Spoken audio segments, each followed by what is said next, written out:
Would be അങ്ങനെ പറയൂ. Okay sir.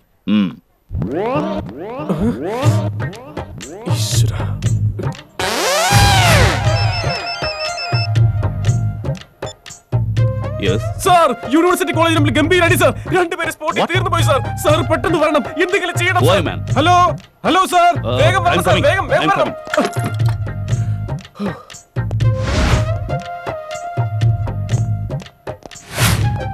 നാളെ മുതൽ ഞാൻ കോളേജിൽ വരില്ല. കല്യാണം കഴിഞ്ഞാലും നിനക്ക് പഠിക്കാവുന്നല്ലേ ഉള്ളൂ. അതിന് അയാൾക്ക് സമ്മതമില്ലാന്ന്. മധുമതി, കുട്ടിയെ കാണാൻ വേണ്ടി ആരോ വന്നിരിക്കുന്നു. ആരാ? വുഡ്ബി ആണെന്നാ പറഞ്ഞത്. ഇവനോ? ഏയ് ഏയ്, നീ എന്റെ വുഡ്ബി ആണെന്ന് പറഞ്ഞോ? ഞാൻ എന്തിനാണോ അങ്ങനെ പറയുന്നത്? പിന്നെ എന്താ നീ പറഞ്ഞത്? നമ്മൾ രണ്ടുപേരും ലവേഴ്സ് ആണെന്ന് ഞാൻ പറഞ്ഞോളൂ. വാട്ട്? നമ്മൾ തമ്മിൽ ലവ് ആണെന്ന് പറഞ്ഞോ? നിനക്കത് ഭ്രാന്തുണ്ടോ? അയ്യോ, ആ DCP ആയിട്ട് രണ്ടുപേരും തട്ടും.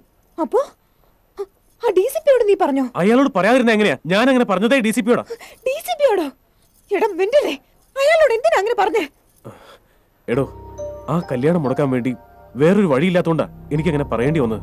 ആ DCP ഒന്ന് ചോദിച്ചാലും താൻ അങ്ങനെ പറയാവൂ പ്ലീസ്. നിന്നെ ഞാൻ പ്രേമിക്കുന്നു പറയാനോ? No, impossible. എടോ, അങ്ങനെ പറഞ്ഞാൽ തന്റെ കല്യാണം നടക്കില്ല.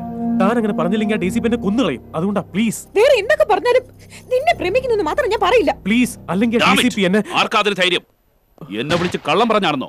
ഷിറ്റ്, അവൻ ആരാണെന്ന് വേഗം അന്വേഷിക്കുക. I have some personal work.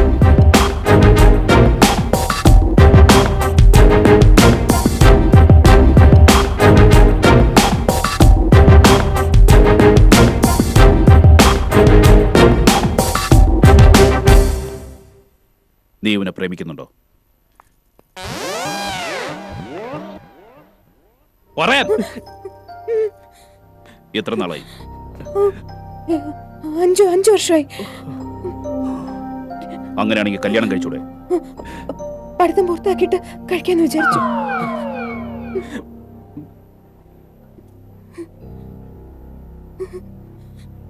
എന്നോട് നേരത്തെ പറയായിരുന്നല്ലോ. എന്റെ സ്റ്റാറ്റസ് എന്താണെന്നറിയില്ലേ? എന്ത് സ്വപ്നങ്ങളാ ഞാൻ കണ്ടെന്നറിയോ? നിനക്ക് വേണ്ടി കാഞ്ചീപുരത്തുനിന്ന് 100 പട്ടുസാരിയാ ഞാൻ വാങ്ങിയത്. സാർ, വേണമെങ്കിൽ പട്ടുസാരി മുഴുവൻ ഞാൻ വിറ്റുതരാം സാർ. ഇക്കാര്യം നിന്റെ അച്ഛനറിയാമോ? അയ്യോ സാർ, അദ്ദേഹത്തോട് പറഞ്ഞാൽ മനസ്സിലാവില്ല. സാർ ഒരു ജെന്റിൽമാൻ ആയതുകൊണ്ട് സാറിന് ആരാടാ പറഞ്ഞ ഞാൻ ജെന്റിൽമാൻ ആണെന്ന്? I am not a gentleman. I am not a gentleman. I am not a gentleman. I am not a gentleman. ഞാൻ ജെന്റിൽമാനേ അല്ല. I am not a gentleman. I am not a gentleman. I am not a gentleman.